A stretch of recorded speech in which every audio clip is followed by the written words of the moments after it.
Did you ever use the Granby system uh, when you were wrestling? Yes, we did. We never went to like a Granby camp, but we did learn the Granby. I guess some people down here, I'm in Omaha, and they call it like the Peterson roll.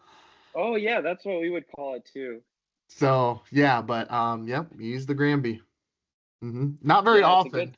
I never really got comfortable enough or confident enough to really pull it off in a match, but you Yeah, know, yeah. It's a good system. One of the ways we kind of promoted getting some kids up here to go, we were watching the NCAA finals last year, and there were a couple mhm. guys that hit it.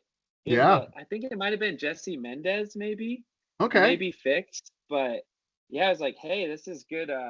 Good easy marketing for getting some kids to go. Just watch the NCAA finals. right. Yeah, and that is the best exposure when you see guys at the highest level do it. Yeah. You're just showing like, hey, it can be done. I mean, we had a guy who hit it in a match and he stuck a kid. Um, Taylor Reichs did it in a match and Oh yeah, beat I somebody. was at Wartburg with that guy. Oh, you okay? He beat Brett Yankovic Yeah. with it. He got No Yankovic with way. yeah. Oh man. So Yeah, I could see Taylor doing that. yeah, he was really funky. Technical Did but you grow funky. up wrestling with that guy?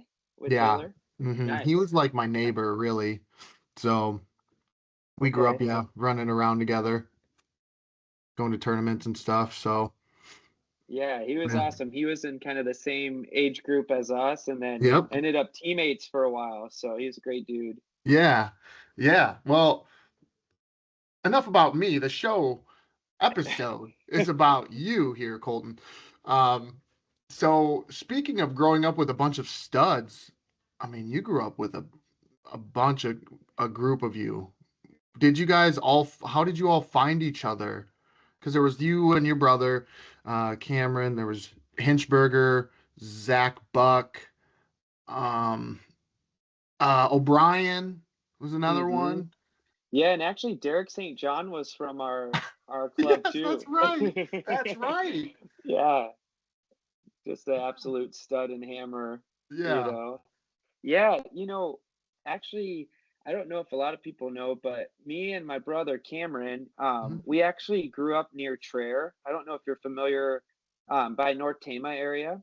I was And going to ask you actually because your Wartburg profile says your hometown is Traer, Iowa, and I didn't know if that was a yup, misprint or not. nope, So, nope, that's right. So we wow. grew up just outside of Traer, kind of on a small hobby farm with horses and stuff. And so that's where we actually started wrestling, Cameron and me. And there is one of the guys we looked up to from Traer. He went on to, I think he was an All-American at Wartburg, Andrew Kanak, and then he Wow. coached at Cornell for a while with Mike Duro. Hmm. But he was like my hero growing up in youth wrestling, and that's Yeah. where it all started at 4 years old. North Tama Gym. Wow. I think we were on the stage. I think the smallest shirt they had for us looked like a dress on us. I think there's some pictures. So we were Yeah. pretty tiny. Hmm. But that's where it all kind of started was the North Tama Gym, and then we had cousins and stuff from Belle Plaine, and so then we started kind of getting involved with the Gold Medal Wrestling Club with Bob Elick.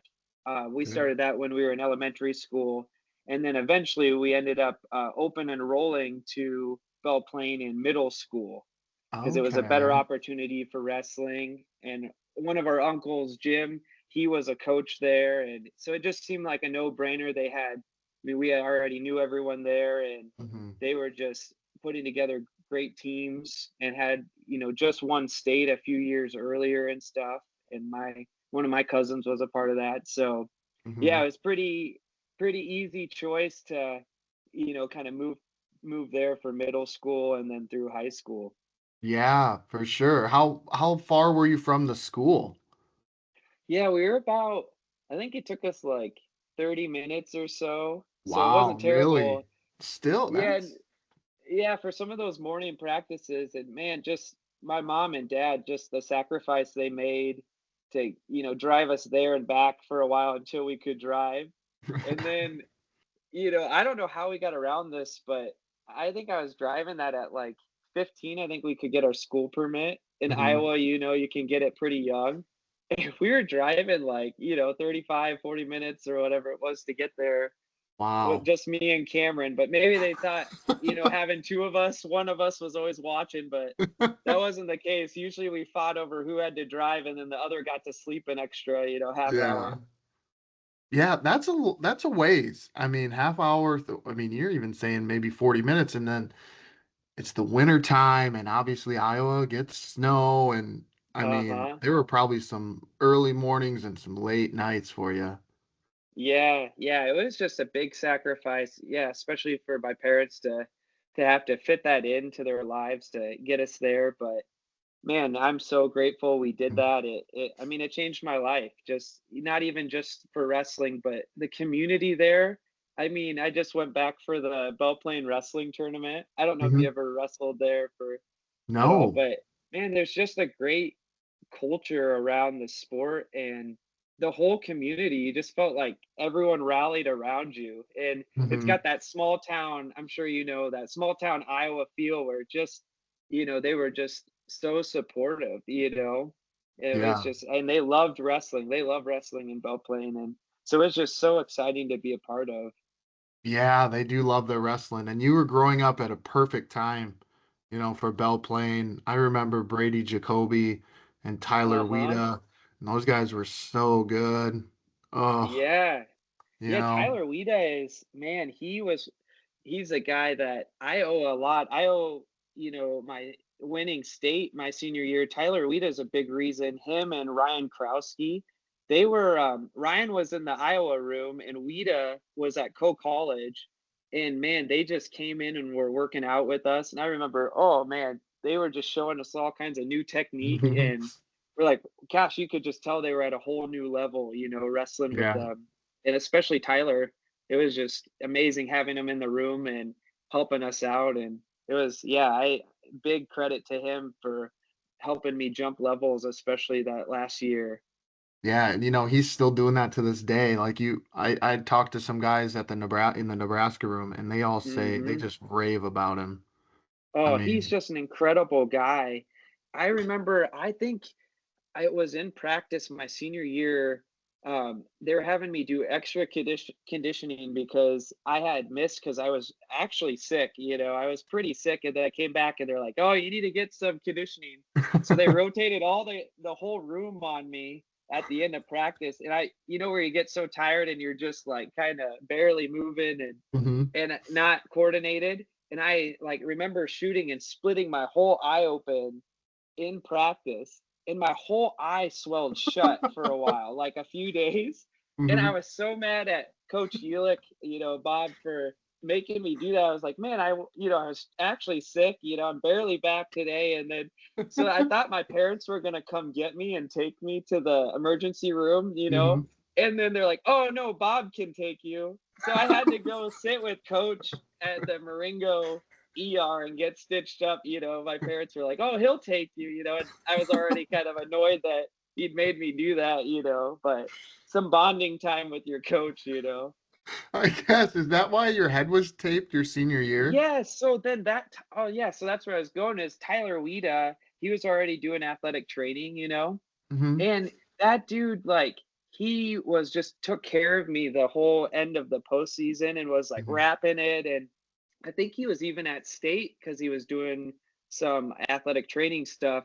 And he would, just get me ready and get my whole eye kind of taped and stuff so it wouldn't split back open. So Mhm. I didn't have to wear the mask. Yeah. So yeah, dude, but you read like Jordan Burroughs and stuff, I mean, they're all giving shout outs to Tyler. He's just like, man, just an secretly incredible dude. Yeah. Yeah. And then his wife, Megan, she's Uh-huh. also from Belle Plaine. Yep. She is She's too. Yeah, she was a couple years ahead of me too. And really? I think she was one of our managers as well. Yeah, I think she was too. So everybody was connected to I was wrestling gonna in some say, way, I feel like. how did you do on the youth circuit? Yeah, um, we didn't wrestle a ton, I would say, as far as competitions go, but we would do kind of open tournaments around our area, like North Tama, Belle Plaine, but we were Mhm. never like traveling to Tulsa or anything. Our mom kind of kept dad in check, I feel like, just kind of keeping things, because we just had a lot of other things going on too. We were in scouting and always doing all kinds of extra things, doing horse showing and stuff. And so, but we would go to some open tournaments and, we were doing pretty well pretty early on, I would say.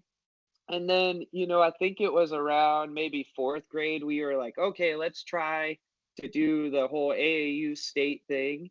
And I Mhm. think that year we made it.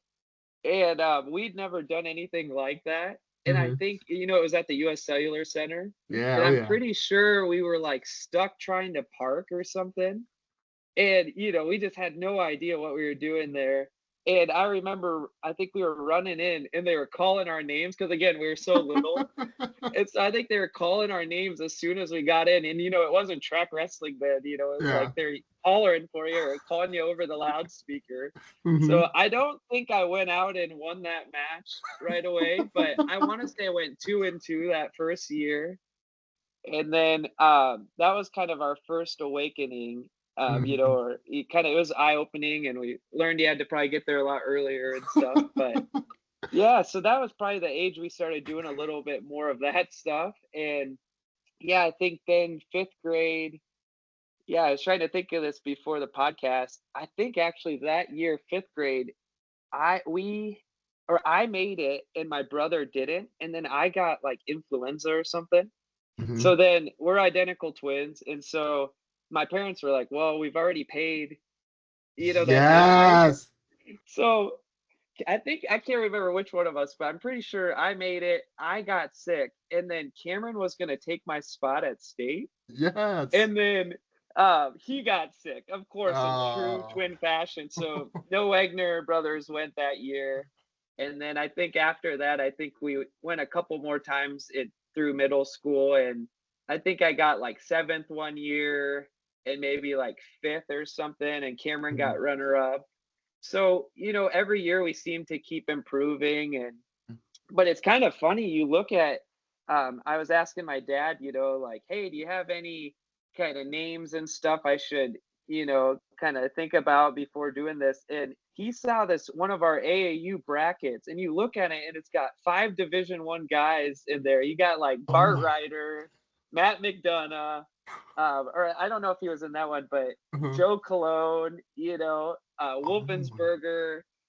And so you got like a bronze medalist in there. You've got like 5D1 guys. It Mhm. was kind of cool. He had dug that out, and so yeah, it was just that kind of class. Just had a lot of talent, and man, there were there were some matches in there. But it was Yeah. great. It just made everyone better, and those guys were just incredible wrestlers and went on to do amazing things. And yeah. Yeah, I want to touch on at some point your different hobbies because while we are on here and talking wrestling, and that's what you did, I feel like there was a period of time, so maybe we can just do it right now. There was a period of time where I forget if it was you or Cameron, but you would like Facebook Live playing guitar. Yeah. Yeah, that was me. No, Cameron because does a lot of music I stuff watched too, it. but I yeah, would watch it yeah, periodically. Yeah, that's awesome. yeah. Yeah, I've always been doing kind of music stuff. In middle school, I learned how to play guitar. Hmm. I went to a Christian camp, and yeah, just really that's kind of where my faith began, was kind of eighth grade, went to a Christian camp, really came back, learned how to play guitar, and Hmm. then started right away, just started writing music and stuff. And so really throughout high school and stuff, I started writing a bunch of songs. I was like, Hmm. oh, we got to get a band together. And so I ended up starting a band with Zach Book. He was one, he was our drummer, Cameron, and then we had another wrestler in there at one time, and then some non-wrestlers. And Hmm. yeah, we started a band in high school. We thought we were pretty cool, but oh man, sometimes I go back and listen to our stuff. But I was really still am proud of like what we were doing. We were gigging around, Yeah. doing gigs around small town Iowa. And so What, you were yeah, doing that's kind of gigs? where, yeah, we did gigs. Our first gig What? was down at this guitar store in Belle Plaine. And oh man, we thought we had made it. It was so fun. We opened for another like ska band, Yeah. and yeah, it was a lot of fun. And yeah, and this is kind of how we were. We had like, I think most of our set was all originals. Hmm. So we're like, oh, we're not playing covers.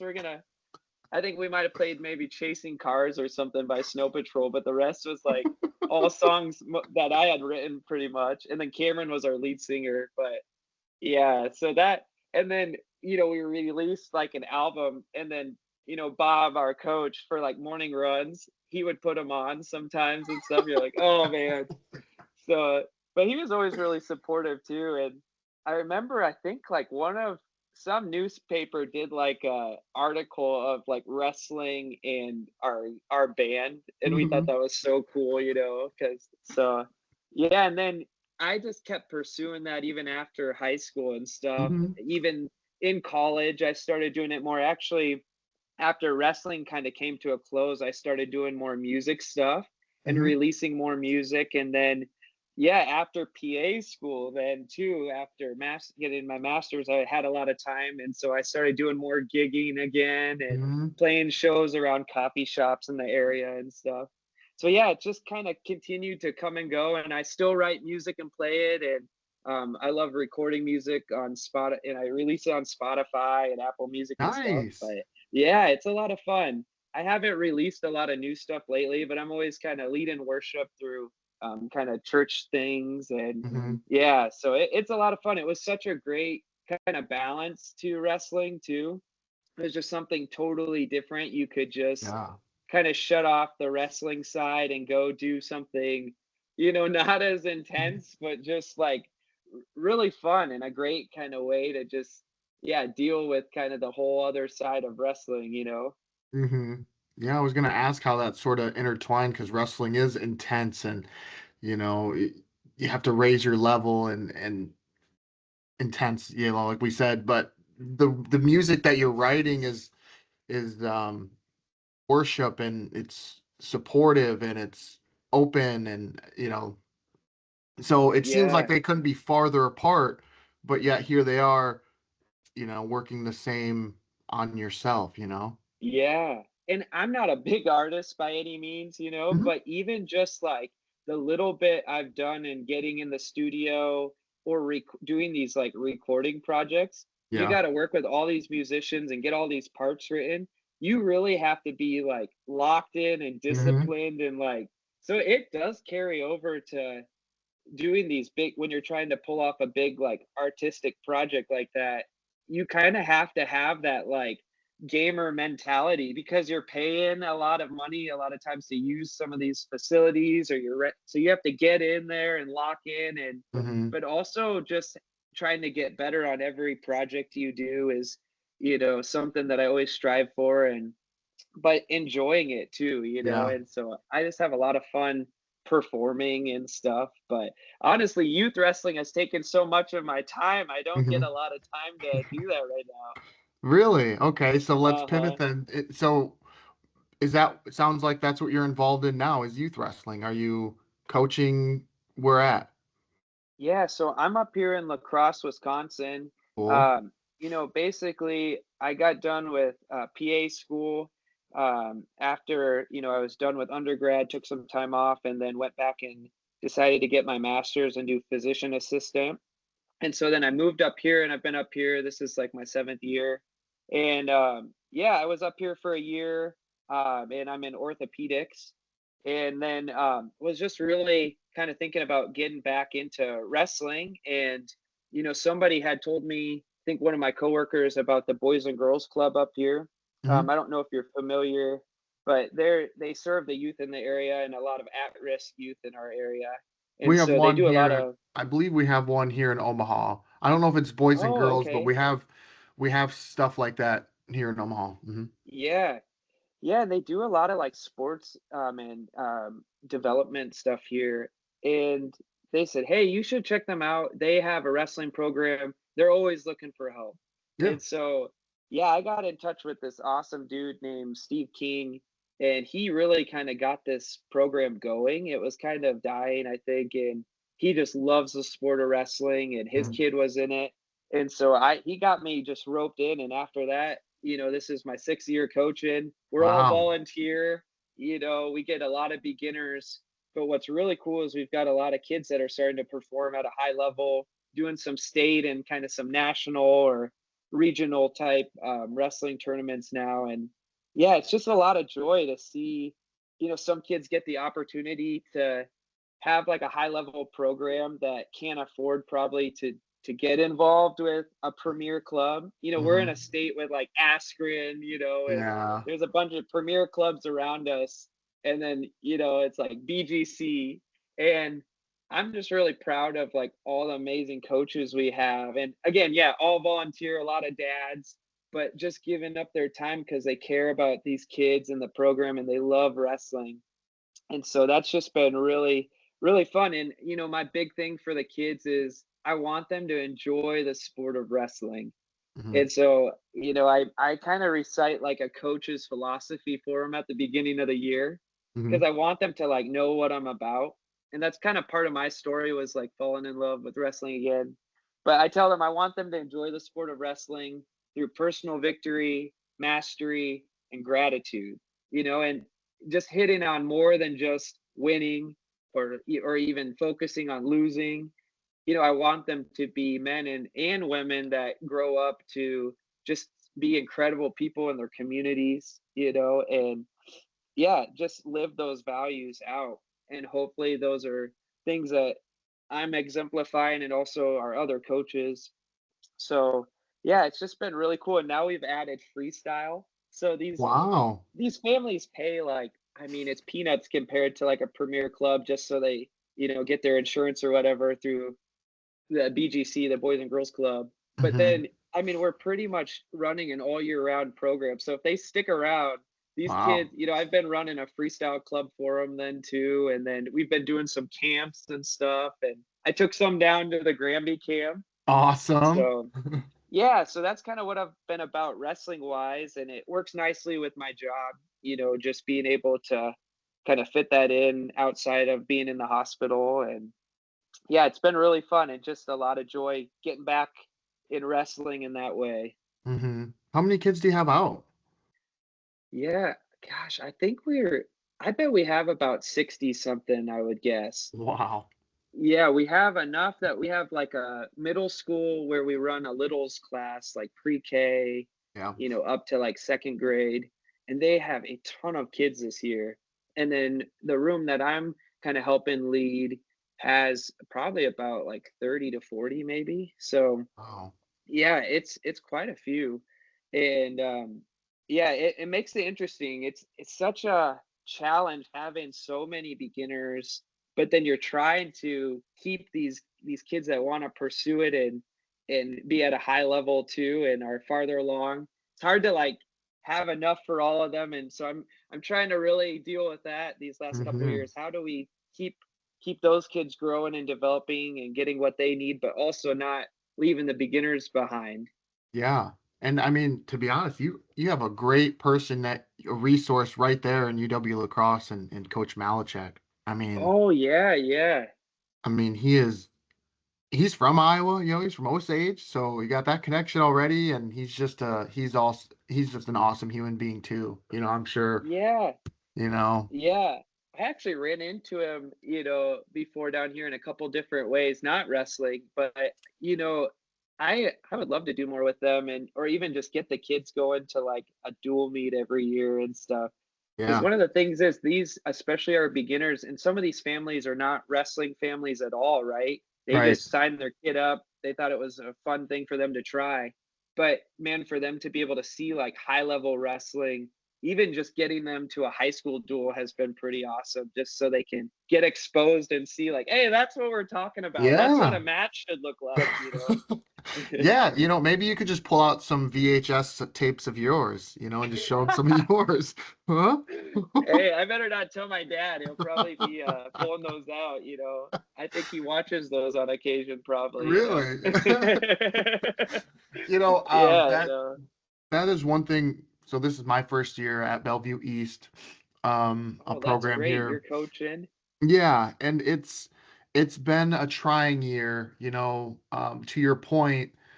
some of these kids have never wrestled before. They've barely wrestled. And so to just show them high level wrestling would open their eyes to just lots of stuff. We kind of had that growing up where we watched maybe Iowa Public Television, watched like Iowa or something, or went to these tournaments where we saw high level wrestling, and some of these kids haven't experienced it, and you can tell, and so just to show them and get them like, hey, this is what it looks like, Mm-hmm. you know.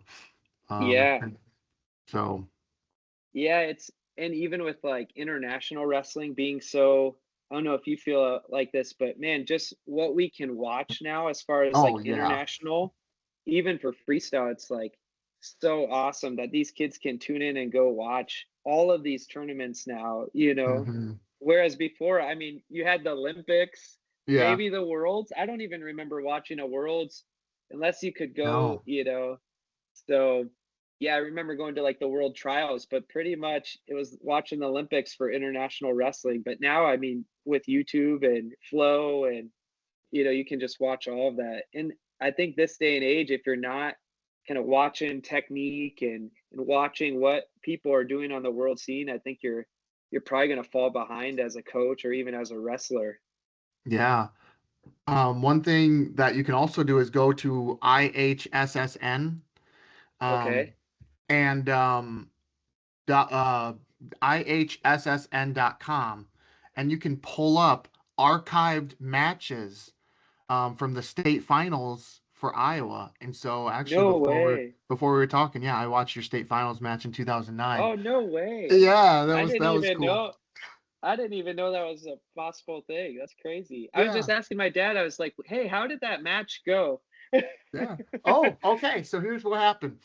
So you got a takedown, um, and then he got an escape, came to the second period, and you chose bottom. And he rode you for a minute 59, but you got away with 1 second to go to make it three to Nice. one. And then he got a reversal in the third, so it's 3-3. And then you got to your feet, and he had you almost somewhat in like a front headlock position. You were on your feet though, and he went for a trip, and he didn't have enough momentum. He just didn't get it, and you put him to his back, and you won 8-5. Nice. Yeah. Yeah. You Leave. don't remember that, huh? I remember throwing at the end, Mhm. but yeah, it's just like that is all a blur because I don't know if it's just the adrenaline or Yeah. what, but I remember doing that and even the one I lost the year before, I was trying to think about, what had happened and because I remember taking him down Yeah. and then getting rode out and yeah, I've always been kind of terrible at remembering like names and Really? match details. I feel like my dad has always been like, "Oh yeah, I remember you wrestled this kid." I was like, "Oh yeah, okay." Yeah, I've just kind of been like for whatever reason. Maybe that's a good thing, I guess. But yeah, that Levi Peters, he was pretty big guy, and I had seen something. He actually ended up, I think, going to Iowa State and playing linebacker for Really? football. Yeah, yeah, he got really big, and I mean, it makes sense because he seemed like Yeah. a big, just big build, at Hmm. that time, and yeah, he was such an athlete. So but yeah, I had seen that. I was like, "No way. I think that's Levi, That's crazy." He Wow. got really big and jacked and then went to Iowa State and I think he was starting at linebacker there, but Whoa. yeah, I did not know that. kind of cool. Yeah. Did you do any other sports then? Speaking of like him playing football, did you do and Cameron or Yeah. In high school we ran cross country in the fall. nice? And Okay. man, I just ended up really loving that sport too, and we had a lot of fun with it. It was such a great one to pair with wrestling. Just Hmm. go out and run. I think we Hmm. played a lot of ultimate and dodgeball and stuff too during it, but we actually Yeah, had like quite a bit of success with it too. We went out because our coach kind of made us. I don't know if he struck a deal with Coach Tagler, our cross country coach, but he kind of approached us because we were going to just focus on wrestling. hmm. And then he was like, yeah, I think Bob pretty much told us we needed to go out and So kind of small, small town school. Everyone's got Of to kind course. of do at least another sport. And Yeah. but yeah, we ended up doing really well with cross country, and then we made it to state a couple times as a team, and then our senior year we ended up getting third, which is just Wow. so, yeah, we were so proud of it because we had all gotten there as freshmen, and then went 2 years not getting back, and just really trying hard and trying to work really hard in the off season for running. And then we just had a great group of guys and went back, and some wrestlers were part of that too, and then went back and kind of with that same competitive spirit, we're like, hey, we're here, let's do this, and so ended up third as a team. So that one I was so proud of. Yeah. That would, I watched a little video. Um, so at one point they did Jake Marlin and Brandon Sorensen were going for their fourth state title, and somebody did a video or like a yeah, they made like a documentary on it, and he ran cross country, Brandon Sorensen did, and she was applauding her Brandon Sorensen's cross country coach was applauding how much effort he put into it, because a lot of times wrestlers go out for it just to stay in shape, and they don't Uh-huh. take it maybe as serious as they take wrestling. So it's refreshing, and fun to hear that you guys took it seriously. You're competitive, and you wanted to win. You wanted to be the best cross country runner you could. You weren't just doing it to stay in shape for wrestling. Yeah, we're too competitive for that, I think. Yeah. Did you expect? So you said that growing up you didn't have a whole lot of success. You placed a couple times at AAU State, but so then going into your freshman year, did you expect to be pretty competitive or as competitive as you were? Well, the issue was size, which I think, Really? yeah, I was listening to Cruz actually on your show, who had probably a similar issue. Cruz Aris, we were Hmm. so little. I think I was like 100 pounds coming into high school, and so was my twin. Maybe just a hair lighter. Yeah. So what we ended up doing, Kelby, is we ended up saying, "Hey, we're gonna split the season and do 50-50. Cameron will take half of the season on varsity. I'll Wow. wrestle JV, and then we'll switch at the Benton tournament kind of halfway, and then I'll take it, and then we'll have to kind of go from there and see what happens." So I was too small to make it, to 112, and so that was not going to work. So that's what we did, and I think I got the better end of the deal because I went to JV first, Hmm. and I don't know if you ever wrestled JV, but I was Yep. having the time of my life. Like, Yeah. weight didn't matter. Hmm. You went in and I was undefeated. Hmm. And man, my confidence just like boosted. I was Hmm. just like, I just had so much fun. And the guys we were with, the JV team, it's just always shenanigans going down. The coaches are Yeah. more chill, those Yeah. JV Oh yeah. coaches. And so I just had a blast. Cameron comes out first match, has Bart Ryder, dueling Don Bosco. So Cameron just like he had it rough. I won't steal his story, but it was it was just so much confidence boosting and so good to jump levels and just try different things and kind of get things going for me freshman year. So then I come out from JV, and yeah, I was undefeated, and I was like, man, I'm good at wrestling. I felt like really good. Yeah. So then I go and it's my turn to take varsity, and we had kind of right out of the gun, I think we had this Benton tournament. It was a pretty big tournament in the area. Yeah. I think we had maybe 3A. I know for sure 2A there, but anyways, big tournament. And I went out there and won it. I just came out, was on just hot. And I Hmm. remember wrestling Nathan Vasky there, I think that year. And Wow. yeah, it Yeah. was just, and I came out and won it. I was like, whoa, like I even I think surprised myself. I was, but I kind of expected just to keep rolling like I was on JV, and then Yeah. I entered the season and just really didn't stop. And so, I didn't end up taking the varsity spot automatically. We ended up having to wrestle off then, Wow. me and my brother, and I think we had to do it a couple times. Like I think we did a best out of three maybe. And I don't know, man, watching if you ever get a chance to watch twins wrestle, it's pretty crazy because I mean, he's been my lifelong workout partner. I know every single move he does. I know Mhm. every single way he does his approaches, his setups. And so we had like the highest scoring matches ever, I feel like, in that wrestling room, wrestling Really? off. Yeah, and they'd be like, I did come out on top, but I always say it's because I was a little heavier, so I could use my size on him. Mhm. And that was kind of how I rolled. I always wrestled up, so I was always used to wrestling bigger kids. And I ended up winning, but our matches were crazy high scoring and, just high tempo reversals. And so then I ended up going into, the postseason then, and then Cameron was on JV, and he Mhm. always gives me a hard time and says, I'll never be a JV state champ like he was. That is true. Which, He's yeah, got that is me. true. He's He's got me got me. there. Dang But it. yeah, then I went into districts that year, and there were a couple like upperclassmen, like a senior and a junior, I think, and they were at our district, and I think they were ranked pretty high. And I just came in, and again, I really didn't.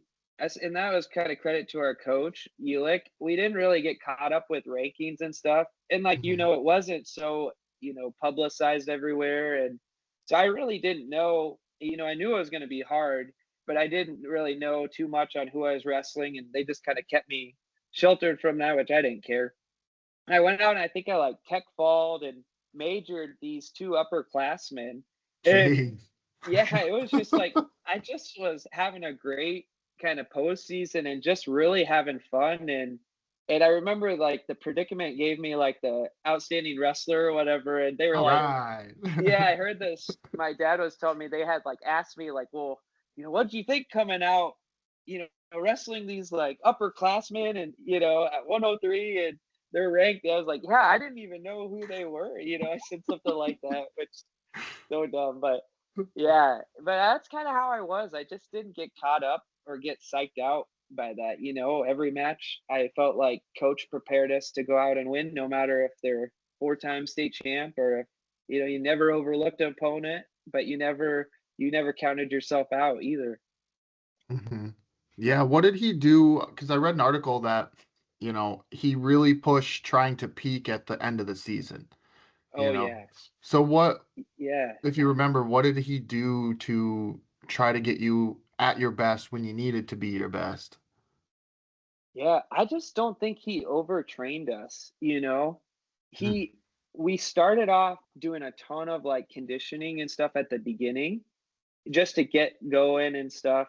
But he didn't have us overtraining on the mat. And I think that was part of it. And he would save all his workouts and stuff. I feel like he's kind of like what Cale Sanderson was doing with Penn State. They save all their workouts. He knew exactly what he was doing when he had a championship team years before. So Mhm. he had the experience to know when to push us, what part of the season to start doing laying off on different things and adding like morning runs and stuff and kind of decreasing different things like strength and stuff at different times. So we weren't just like going so hard all the time, you know. And I think that paid dividends. And even just our schedule, I think he had it worked out really well where we were competing and stuff and getting different matches. Because I mean, even my senior year, my big my biggest rival was Chris Leclerc, who you've Mhm. had on here. Yeah, Just an yeah, awesome competitor, Chris, right. a really great wrestler. And I remember facing him at the beginning of the year, and he just whooped me. Like it was Really? a spanking. Mhm. Yeah. I mean, at the beginning of the year, and he was just ready to go. And I remember, and that's kind of how it was with us. Like we kind of get going, and not that we were cold, but we weren't always like maybe where we were wanted to be at the end. And so, Mhm. and then, but come the postseason, we'd face these guys again, and those gaps would be closed. And that's kind of what happened with Leclerc. I remember, I mean, I saw him again at a home duel in his hometown, and I don't know if we were the last match, but everyone knew this was going to happen, Mm-hmm. and I think I had beat him by like 1 point or something. It wasn't like a crazy Mm-hmm. victory by a huge margin, but man, it was that I was like, oh yeah, I can do this. I'm going to finish this, this Mm-hmm. year and finish on top. And I think it was 1 point at state then. I met him in the quarters. We just had a crazy fun match just going back and forth, and I think I scored a lot in the beginning and then he started creeping back, just hard-nosed and strong, and so we just had a crazy match, and I think I ended up pulling ahead just by 1 point in the quarters, which is kind of too bad. I think that would have been a pretty fun finals match, but Mm-hmm. that's just kind of how it went. And yeah, just an amazing competitor. But yeah, coach had us peaked and ready to go for those matches. And I think something too is state was built up in our high school. It was just it was a lot of like, man, that was our goal, right? We wanted to Mm-hmm. get to the barn or whatever, the bank then, when it Yeah. switched to Wells Fargo. But in that, I just loved kind of like music. I loved performing, and there was just Yeah. a great atmosphere, and your whole town's coming and getting out of school early to go down there. And Mm-hmm. yeah, so I think that was part of it too, just how they played up like this is what we've come for, this is our highlight, and just leaving it all on the mat there. Yeah. And your sophomore year, you actually flipped the script and had the target on your back at that point. Did you feel like that at all, or were you still sort of oblivious or like naive to all that extracurricular talk and chatter and all that stuff? Yeah, I think so. I didn't get too like, oh, worried about, I knew it was a new season, new script that had to be written that year. And so, but it does, I think wrestling, it definitely humbles you, as you know.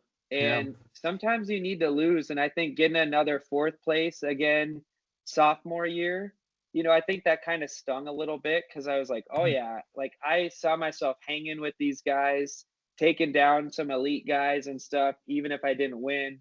So I think, sophomore, I was like, hey, I'm ready to do this. And so it did sting a little bit, I think, getting the same place, going to state and getting fourth. You start questioning like, gosh, like, am I ever going to be able to make it to the finals, Yeah. and again, moving up weight classes every year too. So not, wasn't really a big believer in cutting, so I never really cut in high school and just wrestled where I was at, which was normal for me. And so yeah, I think especially going into junior year, I had something to prove at that point, and I wanted to wrestle on Saturday night. I didn't want Hmm. to wrestle that, in the morning or whatever. Especially again, I won't steal my twins' thunder, but he comes from JV the year before to the finals the next year. It's like Yeah. I remember they're like, who is this? Who is this kid? Where has he been? But if you followed it, everyone knew what happened. But Hmm. yeah, it was just so funny. So I was like, man, I want to get to the finals like my twin, the Yeah. year before. And then, yeah, but then came against a senior he was pretty hot. That Cody Johnston is who Hmm. I lost to my junior year in the finals. And yeah, he was just a senior who had left it all out there and was just, again, a great competitor. And he had enough to win there, Yeah. and beat me. Did you gain a lot of weight from your freshman to sophomore year? Because, like you said, you kept going up weight classes, but you were such a Yeah, small 103 yeah. pounder. I went 103, and then by the end of the season, I had filled in pretty good to Okay. 103, and then I went 119, and then 130, and then 140. So every year I was moving up. And Hmm. again, we weren't believers in cutting weight, and I remember there being some discussions about us going down and stuff, and I just said like I want to wrestle where I'm at and win a state title where I'm at. And I feel better. I'm eating full feed the night Hmm. before. I was Hmm. training harder than kids suck down and stuff. I knew I was. I was getting better in practices and stuff. And so they kind of left me alone then after I started. The discussion kind of stopped after I started, just wrestling where I'm at and having success. I don't remember them kind of getting on me too much about trying to go down then. And so, yeah, that's where I kind of ended up. And then, yeah, by senior year was 140 and had grown into that. Every year I kind of started out a little lighter for the weight, and then by the end you grow into it, you know. Mm-hmm. Yeah, because you were a pretty lean kid anyway, So I mean, Hmm. yeah, we're talking 140 to 135, 5 pounds, but still, when you're already pretty, like I said, lean, that can be a lot, you know? Yeah. Yeah, and yeah, it's a hard thing, and I mean when you do like a body fat test and stuff, I mean you don't have anything to lose, and Exactly. just from a kind of a science medical perspective, like what are you getting rid of when you are Yeah. already a lean kid, Yeah. you're at these Hmm. crazy low percentages, you're gonna get a breakdown of muscle and stuff, and yeah, I think that old school kind of mentality has to change, especially if we want kids to stick out, wrestling, and I think overall it has changed for the better, but definitely with my youth kids, I'm just like I'm not they parents and stuff know where I stand. I'm just not a Hmm. proponent of cutting weight in youth wrestling. I think that's silly, and you're just asking for a kid to get burned out and never want to compete again. Hmm. I forget who I was talking to. That's the one issue with the podcast. I've had so many people on, and I forget who said what, but somebody said, like, throughout their high school career, it was difficult at times because they were at one weight when they started the year, but they would grow during the season because you're a young Hmm. boy and you're growing, that it made it more difficult to stay at that weight because they were growing. And you kind of don't Yeah. think about that at the time, you're like, okay, I'm weighing 130, I'm going to weigh 130 the whole time so I can make Yeah. 125. But then all of a sudden you're like, I'm 140 now because you're Hmm. growing. And so, Yeah. You have to yeah, factor that in. And if you're yeah. gonna do that right, I mean, like I said, that probably was why maybe at the beginning of the seasons we weren't always maybe competing the very best because we were typically light for our weights at that time. But come the end of the Hmm. season, it never failed. I was always growing through the season. You'd get those extra allowances, and pretty soon you're like, gosh, I'm not drifting as much, or Yeah. but there's something, you've got an edge when you're eating a steak dinner or whatever it is the night before and your opponent is running to make weight. I think Hmm. that just gives you a mental edge. Yeah, for sure. For sure. If you know that you ate a good meal the night before and you're drinking water and you're hydrated, yeah, you feel great, you know. Yeah, yeah, yeah. So, It's hard enough to be on those kind of big stages, you know, just sucked down, and why add another element to it? It's already yeah. wrestling is hard enough, it's Hmm. already intense, it's already a grind, to add not being able to eat. Yeah, it's just never been my MO. Yeah. Now, going through state and just wrestling in general, when you have your brother and like some other really good friends around your weight class, were you ever able to watch them celebrate some of their big victories? Like when your brother made the finals, your sophomore year, you know, you guys were probably wrestling right around the same time, right? Yeah. Yeah, there'd be times where we'd be like wrestling at, especially earlier rounds, like you'd Yeah. be like kitty corner to him or something. It was Hmm. always kind of funny, like how the coaches decided, where to go and stuff. Cause it's like, oh, both are at, pretty close. And mom and dad would have to choose sometimes. Yeah. So maybe they'd go for the harder match or something to. Hmm. Yeah, and I think that's what was so fun about Belle Plaine is just the team. I mean, like even our senior year, we had four finalists. So Wow. unfortunately, like Yeah. had some losing in the finals, right? Too, but man, just to like back to back to back to be sending out a guy from our squad, it was just there's nothing like it, and I think that just made it so fun. We were always sending a bunch of guys down there, and it was just such a great time, even outside of the wrestling, you're just hanging Yes. out, you're Yep. at a hotel, and it was just such a lot of fun camaraderie and stuff. And I think Hmm. that's something that coach really did a great job of is I just I loved it. At that point of the season, it was like we're cashing in all of the hard work, and it was such a fun time. And yeah, it was really like, it was really hard, and you're still at state, but man, I just remember that's what I lived for, was to compete at that end there. And so it was just fun to be able to cheer each other on, even if you lost, and didn't finish. It was just still, you still had each other. We still were a team, and we were ready to get back to work when we got home. Mhm.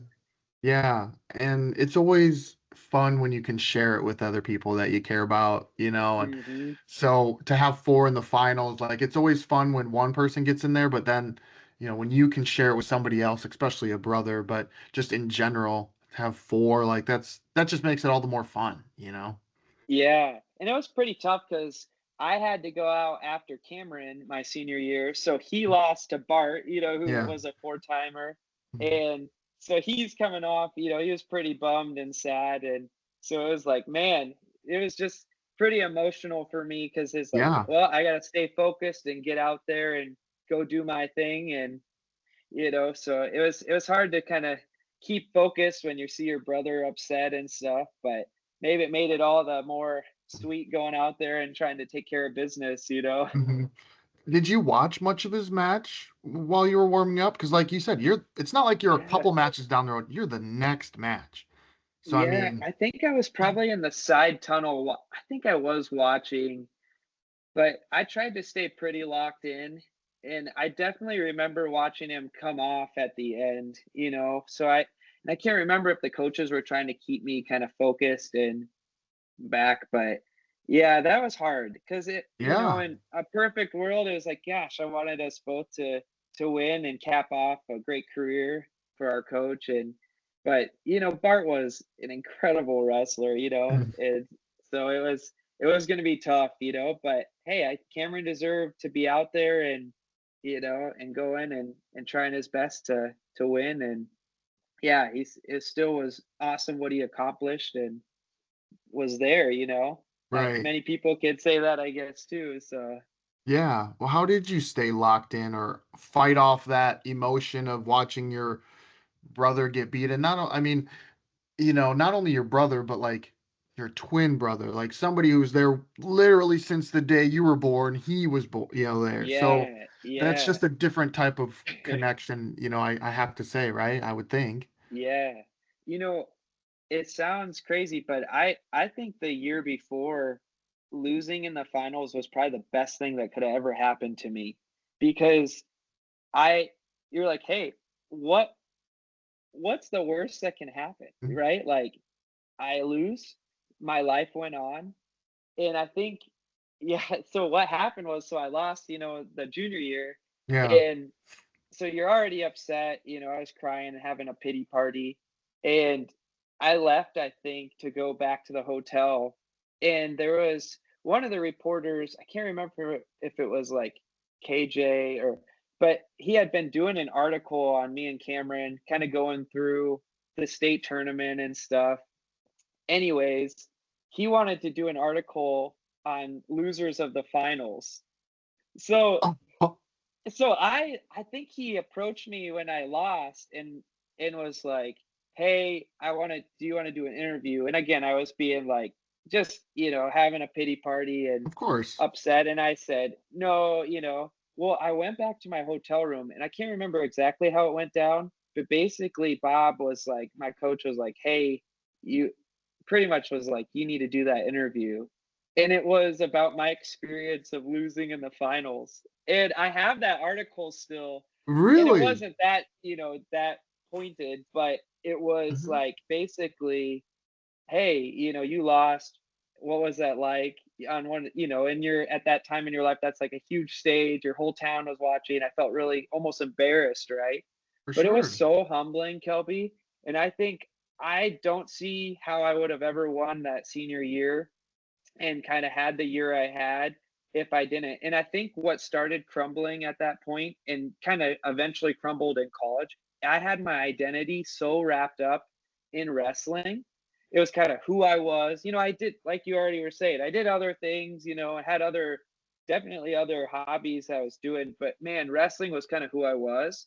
And I think that was kind of an axe to the trunk there, and Mhm. so it started to fall. And I think I just got so humbled because I felt like, I had let so many people down, but basically, I had a lot of pride and I had a lot of identity in propping up wrestling, something in my life that, hey, that shouldn't be there in your life. And as a Christian, I started learning that God needed to be in that position and not trying to make wrestling everything for my life. And so I think that was kind of a beginning. So to jump to senior year, I didn't fear losing anymore. And even I had lost right away. I wasn't undefeated. Lost to Chris right away. I think he was my only loss that year. And I just was like, hey, I'm enjoying this. I was having so much fun. It was like a weight was lifted off my shoulder. And I was wrestling different. And I grew so much. Yeah, thankful for like guys like Tyler Weeda who came in and just grew me and my coaches and stuff like Kurt Hinchberger. Remember Mhm. him just like, kind of not giving up on me, that whole season and encouraging me and letting me know that, I was gonna come back and be able to be on top. And so yeah, that's what happened. And so I was really sad to see my brother lose, but I was ready to go out and compete versus Levi. And whatever happened, that wasn't my life. I was gonna go to school then or whatever, go to school on Monday, and guess Mhm. what? No one cares, and life goes on. And I think that's something that I've taken away from that in all other areas of my life. Like, you're not a big deal, and you can't make idols out of things. And wrestling was one of those. And so I started learning that can't be the way I live. Mhm. And you compete way more free when you don't fear losing, you Right. know? Yeah. Agreed. And that is a tough thing to realize, especially at that age, because it's all, I don't know, it's like kind of all you know. Uh-huh. And it's all like all you know is losing, like losing's not good. You don't want to lose. Uh-huh. But it's okay to lose. Like it's not the end of the world, like you're saying, even if it's the biggest stage, the Iowa State high school Mhm. finals, and you lose, oh, well, it's okay. Like you said, you're going to school on Monday and people are still gonna love you and you Mhm. gonna have to do your homework. Your teachers are still gonna make you do your homework. So, you know, Right. Yeah, yeah. exactly. And people that aren't in the wrestling world, I think it was Yanni Dakamahalis. I remember him talking about this. I think it was him, and his coach was like, they were walking into an arena, and his coach pointed to Yanni and was like, "Hey, you see that guy over there? Some random guy on the street." He's like, "He knows nothing about wrestling. He knows nothing about what you're here to do." It's perspective, and I think, Mhm. that's something even with my youth kids with like my coaching philosophy. I'm like, hey, personal victory, is that winning every time? And they're like, no. It's like, Mhm. no, it's not. Even Olympians are losing. David Taylor just lost. It's like Yeah. he learned something from it. I guarantee it. And it doesn't define you, because if winning and losing defines you, or wrestling is all your identity, you're never going to wrestle free and enjoy the sport. And I think that's why Penn State and some of these standouts are doing so well, because Yeah. I think they're hitting on that. Yeah. So you kind of said something about crumbling, did that sort of happen as you went into Wartburg? Like, did you have discussions about going elsewhere, or was Wartburg kind of where you were gonna go? I think I always knew I was going to go to Wartburg because, man, I just loved Keller. I loved Miller. But Yeah. more than anything, I don't know if you ever knew Romeo Gemesi. Yeah. Yeah. Dude, that guy and Aaron Wernemont. I remember going there for like a team camp and stuff, and those guys were just awesome. I just looked up to them, and they were just incredible guys. And especially Aaron, he was doing a medical track. I think he was pre-dental at that time. And so really the big thing for us was like they were telling us, hey, you can wrestle and you can pursue, doing medicine. And they weren't just saying that, they had examples, they had a whole line of people going on to do those things. So, and I loved the campus and loved the team. And but I did go and was looking at the Air Force Academy, and we were both being recruited there. So, we both got actually accepted, and Wow. so we ended up turning it down, which some people were like, "Are you crazy?" So that was kind of if we were going to go Wow. to a D1 place, that was probably the most realistic.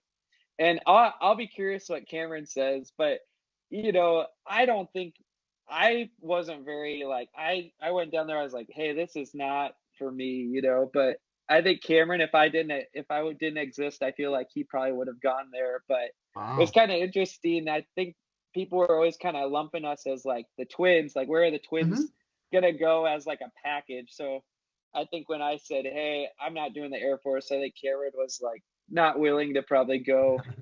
I am the alpha twin, so I had to make the decision. So, and then, we were looking at University of Nebraska Omaha too, and Yeah. they were a really good D2 school. And we really loved Coach Denny there and stuff. But yeah, we just loved Wartburg, and I think I kind of always knew I wanted to go back and go there. Hmm. So that's where we ended up, and yeah, it was a good experience. It was really tough as far as wrestling goes, and college, it's a big level to jump in the room at Wartburg. You've got guys coming from D1 programs that are coming there, and Yeah. man, it's humbling getting in that room. I always describe people, it's like every day is like your state. You know what I mean? You've got Hmm. everyone's a state champion in there, and you've got national champs you're working out with, and yeah, it was just so eye-opening the level you needed to jump, and it was pretty obvious right away. You're like, "Man, you're gonna have to get after it and get going," and so that's what we did, and it was good. I remember freshman year, I think I wrestled, like, varsity one time and, but was doing pretty well, and, Warnemont was working with me a lot and stuff, but, wasn't varsity or anything freshman year, but really was happy with my improvement and went and won a big, like, freshman tournament, I think, up in the cities. But sophomore year, it just things really kinda hit a really hard time. Our family was going through a really hard time, and my parents were getting a divorce. I started getting injured for the first time, not big injuries, but just enough to like, No. Hmm. rib things and then the classes when you're doing, a pre-med track sophomore year is like pretty intense. And so it was very stressful and I just hit kind of a really big low in wrestling and yeah, didn't I think I was out injured at the end of sophomore. And I just lost my joy for the sport. And I didn't know what I was going to do if I was going to come back and even wrestle my junior year.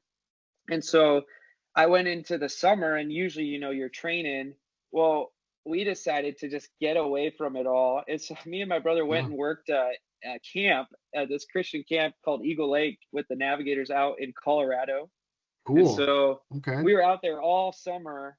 And I mean, you're at like almost 10,000 foot elevation, Hmm. but it was like no wrestling. You're with like kids all summer. And I just remember like being a big decision and something I really wanted to do, but I knew it was going to come at a cost. I was like, well, I feel like God's calling me out here, but I know that means I'm not wrestling all summer, which was a big change.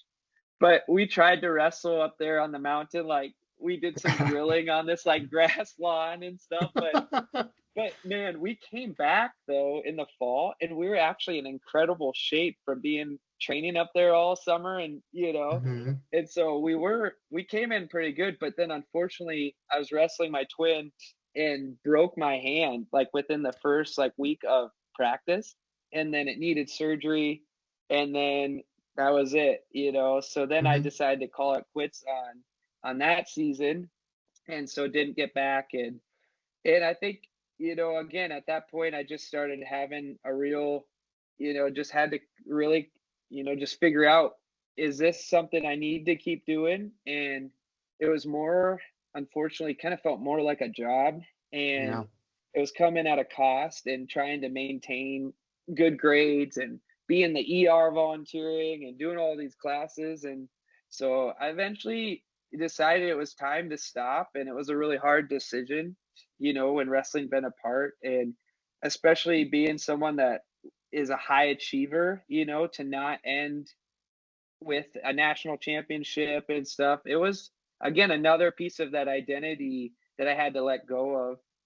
But you know what? God really blessed it, and I ended up doing like a ministry internship my senior year, stuff that I Really? wasn't going to be able to do, yeah, at a Right. church. I was working with Hmm. kids, and so it was just a lot of things that, I just knew it needed to happen. And so, yeah, that's kind of how my career ended. And I was a little sad about it that, I never knew what that last match was. I didn't Hmm. even really know when the last time I was in competed, but I just knew it was time, and I knew I was kind of starting to hate it and didn't have joy, and honestly kind of didn't really plan on doing anything with wrestling after.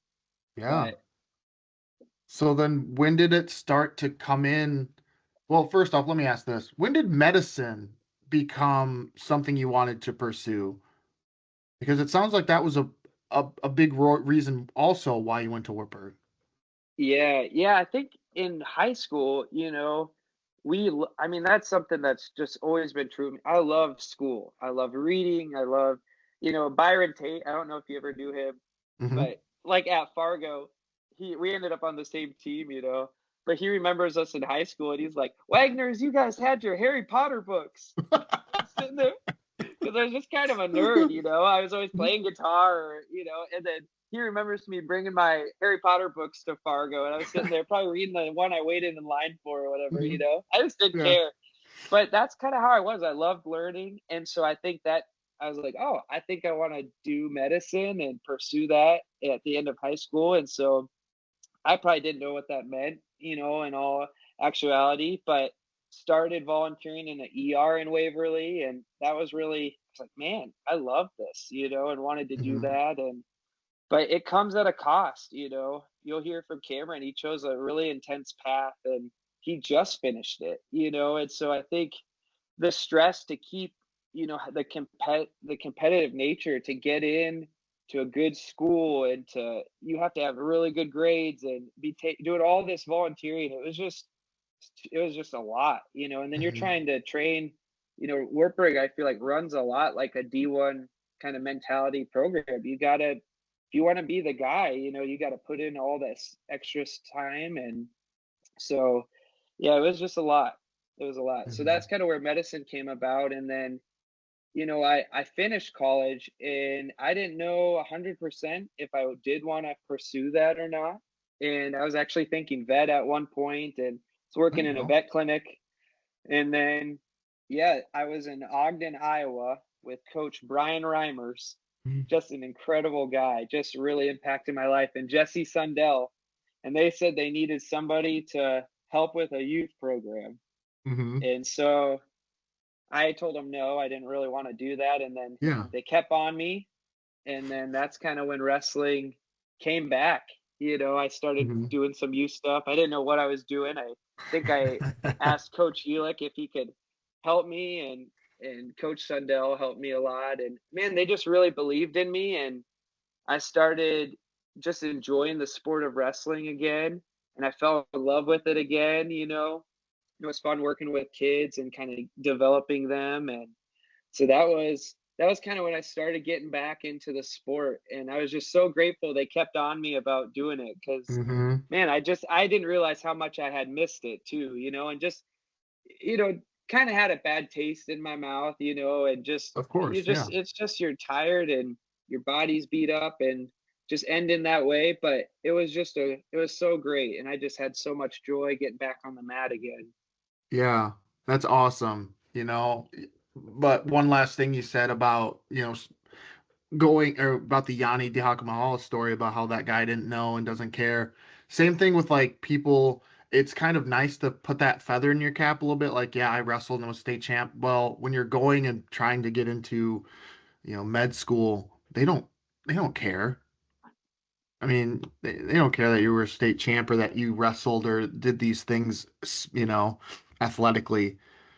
And Yeah, when you're studying like that, like it doesn't matter. Like it's got to be a whole different grind, you know. yeah, yeah. It takes up maybe one line, right? I think on my resume it was like, you know Wartburg wrestling, and then it's like, man, all that work to But, I think in some ways for you to be able to do all that and to do school and that, I think they know you have that work ethic. But yeah, it was just a lot. It was a grind. And, and with D3 too, you're not getting necessarily, it's not like you have private tutors or, Right. study hour time or anything, you know, it's kind of all on you to do all these things. And so it gets to be a lot. But I think that teaches you a lot too, For and sure. helps you realize what matters and what your priorities are.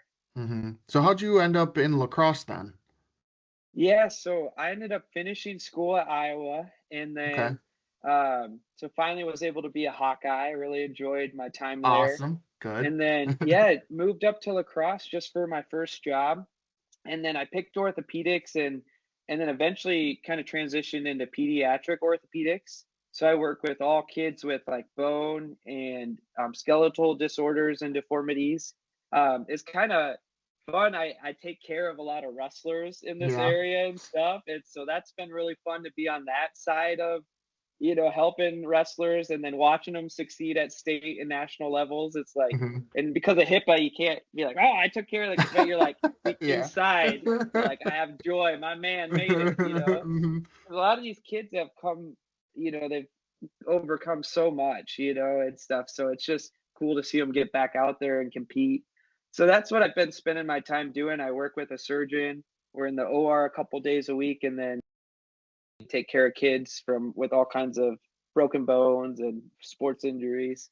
But Mm. that's been my world, and man, it's just been sweet being up here in this community of, everyone's kind of connected. So it's such a small world. You got all these, Yeah. people from your church or people from a school or people that are competing against your kids. I'm Mhm. always like, don't be beating up on my kids now, I'll help you get better. But so that's been my world, and it's just been a lot of joy taking care of kids up here. And Mhm. it's yeah, so that's how I ended up here. And yeah, not sure what the future holds, but right now this has been home, and I didn't know how long I'd be here, and it's already 7 years, so it's That's kind of crazy. crazy. Yeah. Yeah.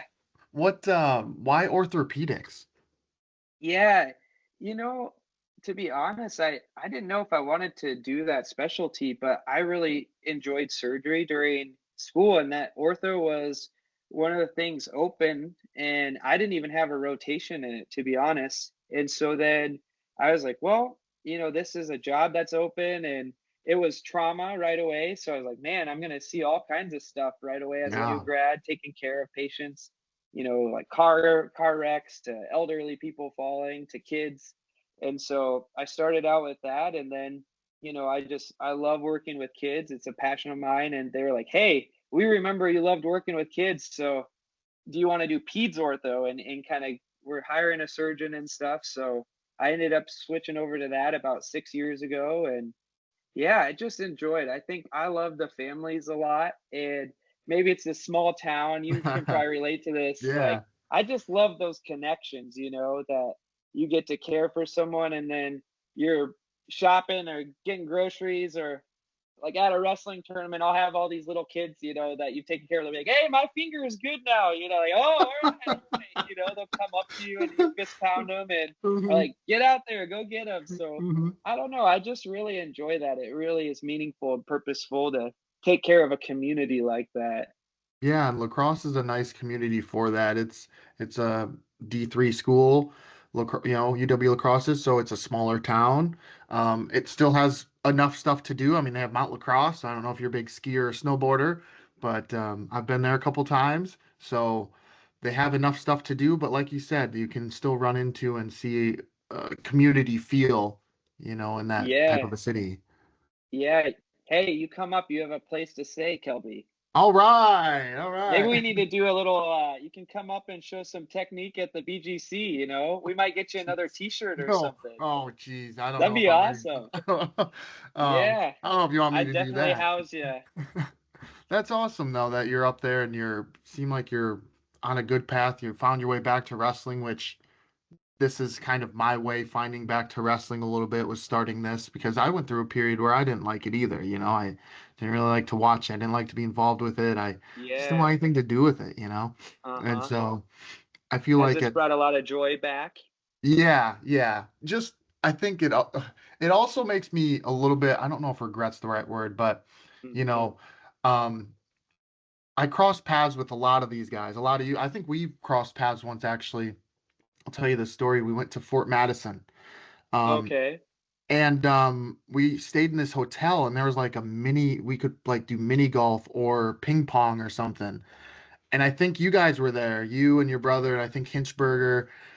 And Oh we yeah. we all played mini golf together. We all played ping pong. I don't know what we did, but um, I was That's so awesome. intimidated sometimes by some of you guys because you guys were good and you guys seemed to take it seriously. That I just wish, like at the end of the day, you were just kind of knuckleheads like everybody else. We all were kind of Yeah. our own little Yeah. knuckleheads.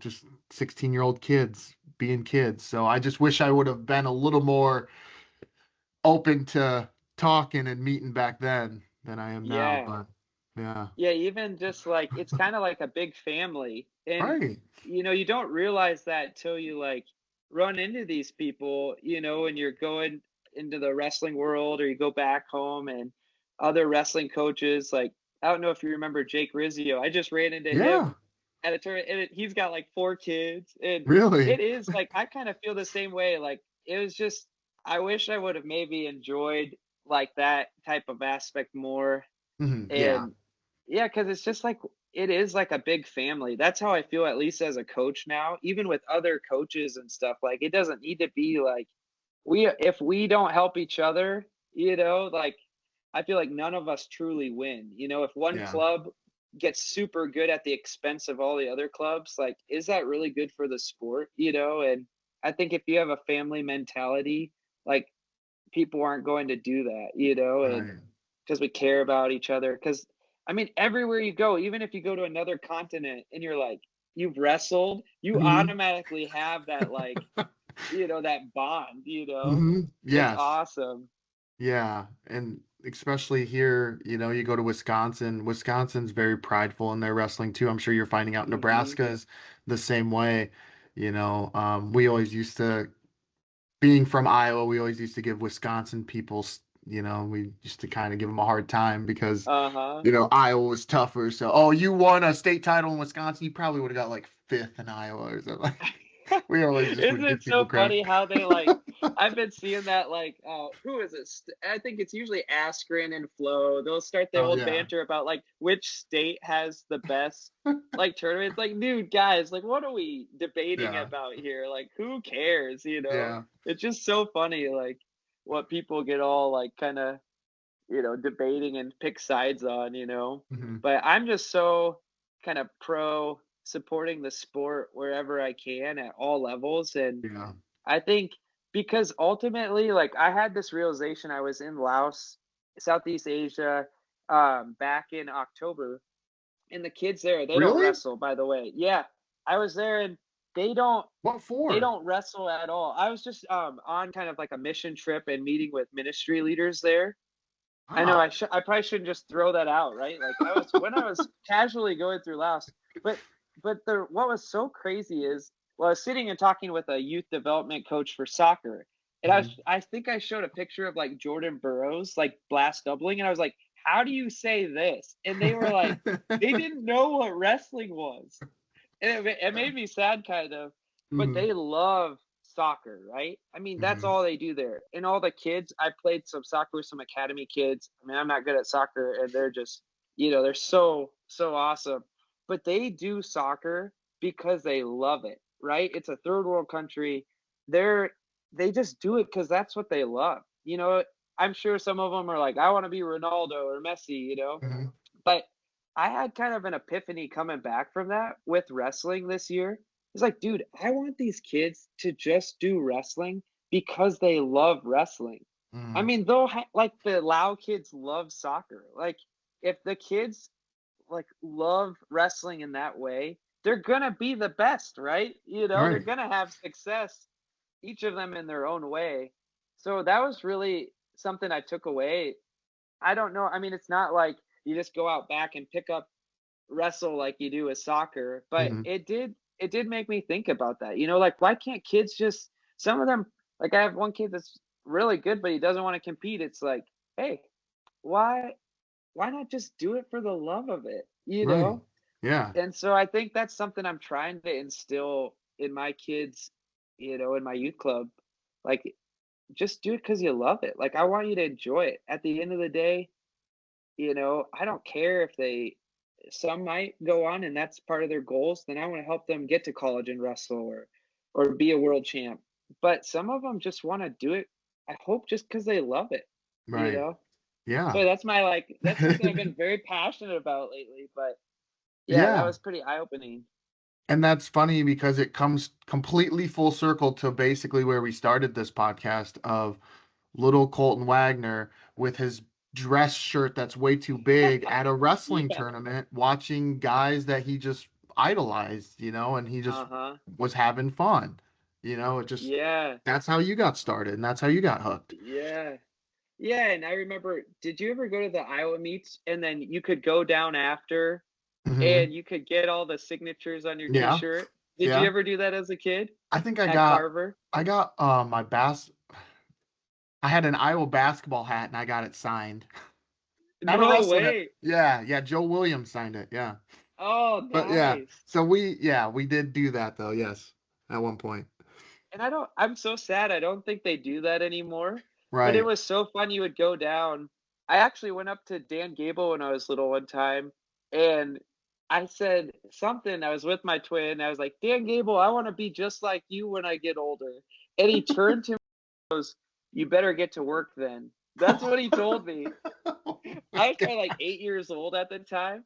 And I think I got a picture or whatever with them, but my parents were just laughing. They all remember that.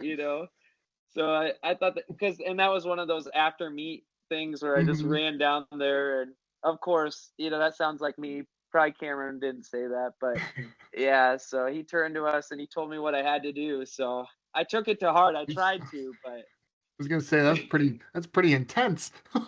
yeah, I know. Classic Dan Gable, right? Not like, hey, Right. you can do anything or just believe in yourself. He's like, no, you better get to work, son. It's like, so, but you know what? That's good. That's how he is, and he's gonna shoot you straight, right, with how to Yeah. become an Olympic champ. Yeah. So Um, yeah, that was pretty funny. Let me ask you this before I let you go. I had another twin on here before. I had Chris Dardanes, and so his twin brother's Nick. Chris actually coaches at Perry High School in Iowa, if you know where Perry's at. Oh, okay. Oh yeah, So, yeah, out west. yep. Hmm. So he coaches at Perry High School, and he actually said him and Nick are identical twins. He got hurt during a tournament, and actually Nick stepped in and wrestled for him. So I know you mentioned that earlier. Did you slash Cameron ever wrestle for each other at some point? Did something like that ever happen? I know you told the story about you getting sick, but I just wanted to know, Hmm. did you guys You get know, switch? I don't know if I ever tag teamed him in at a tournament. You know, Hmm. I don't know if I would have trusted him. To take, True. no, That I'm just yeah. kidding. Yeah, that's so funny. I can't believe they did that. That's awesome. Yeah, well, exactly like you said, they were already there. They had already paid. Uh-huh. And no one was gonna know, so he got hurt or one of them got hurt, and the other one, like they were already mid-tournament, so the other one just continued wrestling for him. No one knew. So Yeah, that's so crazy. yeah. I know one time, a couple years in AAU, we were the same weight, so we were gonna have to wrestle each other, and we just did co-champs. So I Yeah. don't know if we flipped like a coin on who got the better seed, but Mhm. yeah, we just shook hands and Yeah. didn't actually wrestle that one out like we had to in high school. How did you figure out who was wrestling first in high school? I should have asked that earlier, but you Yeah. wrestled JV first. How did you figure that out? Yeah, I think, I'm not sure. I think what happened was, to be honest, I was gonna try to maybe wrestle off for 112 at that time and just like see if I could just try to wrestle at that weight class. And so Cameron was just kind of by me leaving the weight, I think gonna just take it right away. And I Hmm. think he might have even had wrestled off somebody for that weight already. And I had wrestled off, I think, Drew at 112, Mhm. you know, weighing 100 pounds, you know. Yeah. Drew beat me, and so there was no way I was gonna do that. And then so then I think he just stuck with it right away, and I was like, well, I'm on JV. I didn't make Mhm. the lineup, so you know, which ended up good. And I Yeah. think Cameron, well, I won't steal his thunder, but I think he actually came back and wrestled up at 119 and gave up a bunch of weight freshman year. You'll have to ask him about that. Wow, really? Yeah, he would have weighed only like 103 like me, but they needed somebody for a while. We had a whole kind of team thing, and I think freshman year he wrestled varsity at 119 for a while. It was doing quite well, actually. Yeah. Wow. Yeah, Okay. that's kind of our mindset. We didn't care, you know. We were just gonna Yeah. go after it.